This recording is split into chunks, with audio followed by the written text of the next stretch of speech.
A ver, una vez que fundamos un Estado, ¿cómo hacemos que se mantenga en pie? Jean-Jacques Rousseau no se quedó solo en la teoría de la libertad. No.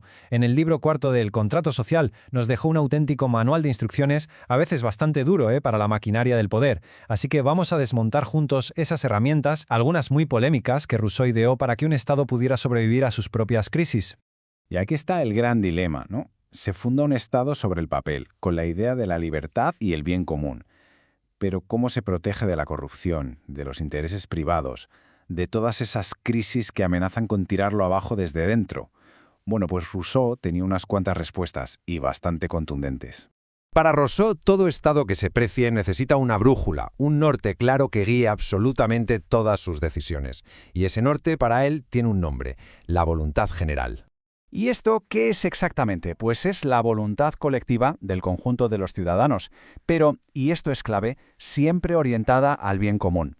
Lo más fascinante es que Rousseau estaba convencido de que esta voluntad es algo constante, puro, indestructible, incluso cuando la gente, los ciudadanos, la ignoran para ir a lo suyo, a sus propios intereses. Y aquí viene una distinción que es fundamental para entenderlo todo. La voluntad general no es lo mismo que la voluntad de todos.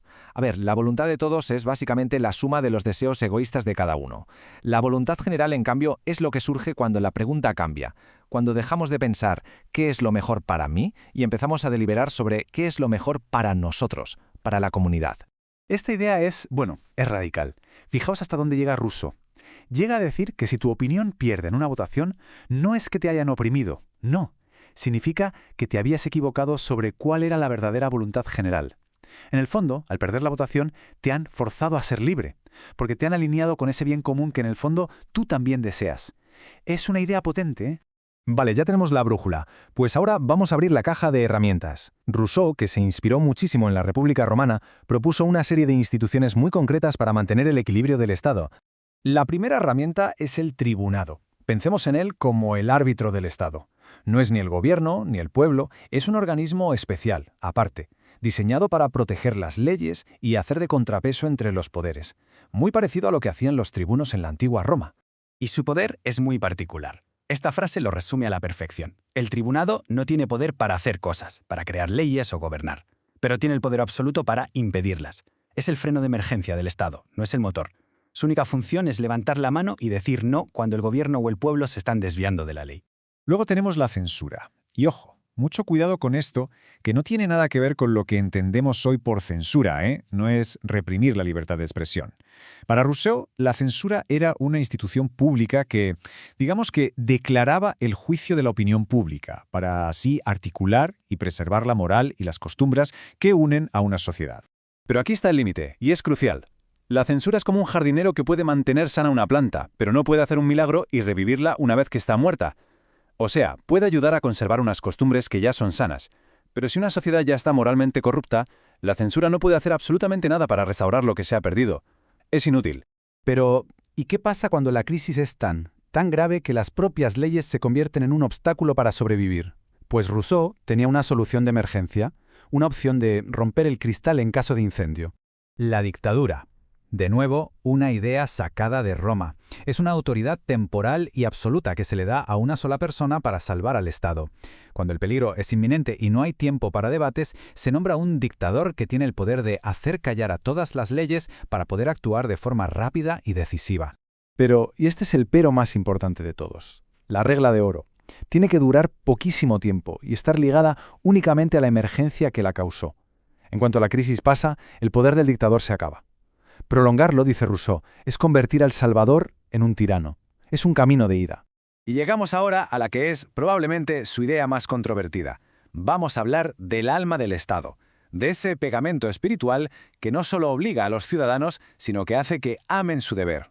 Claro, las leyes pueden forzar la obediencia, por la fuerza si hace falta. Pero Rousseau se hace una pregunta mucho más profunda. ¿Qué puede hacer que un ciudadano ame de verdad a su patria, que ame sus deberes? Y su respuesta es una religión civil. Primero, se pone a analizar y descarta las religiones que ya existen, porque dice que políticamente no funcionan. El cristianismo puro, según él, es demasiado espiritual, hace que la gente se preocupe más por el cielo que por la tierra. Las religiones antiguas, las paganas, son intolerantes y muy guerreras, y el catolicismo crea una doble lealtad al Papa y al Rey, y eso rompe la unidad del Estado. Así que propone una alternativa, una religión cívica con unos dogmas súper simples y todos orientados a la sociedad. La creencia en un Dios bueno, que hay vida después de la muerte, donde los justos son premiados, y, lo más importante, la creencia en la santidad del contrato social y de las leyes. Y solo tiene una regla negativa, un único dogma en negativo, una sola cosa que se prohíbe: la intolerancia. Cualquier religión que el Estado tolere tiene que tolerar, a su vez, a todas las demás. No hay sitio para él, solo la mía es la verdadera. Y aquí llega la conclusión, que es tan lógica dentro de su argumento como impactante. Quien diga fuera de mi iglesia no hay salvación debe ser expulsado del Estado. ¿Y por qué? Porque es imposible, dice Rousseau, vivir en paz con gente a la que crees que está condenada. La unidad social, la convivencia, para él, está por encima de cualquier dogma religioso que excluya a los demás. Rousseau nos da la brújula, la caja de herramientas y hasta el alma para su estado ideal. Pero su obra, en realidad, es más un punto de partida que un destino final. El contrato social es un plano, un conjunto de principios básicos sobre cómo debería ser un poder político legítimo. Pero el propio Rousseau reconoce al final que la parte difícil, la aplicación de todo esto en el mundo real, con el comercio, la política exterior, eso daría para otro libro entero. Y claro, todo esto nos deja con una pregunta final, que sigue muy viva hoy en día. En nuestro mundo, un mundo globalizado, lleno de creencias distintas, ¿podría funcionar alguna de estas herramientas? ¿Podría una sociedad tan diversa y compleja como la nuestra encontrar una voluntad general? ¿O aceptar algo parecido a una religión civil que nos una a todos? La pregunta de Rousseau, como vemos, sigue completamente abierta.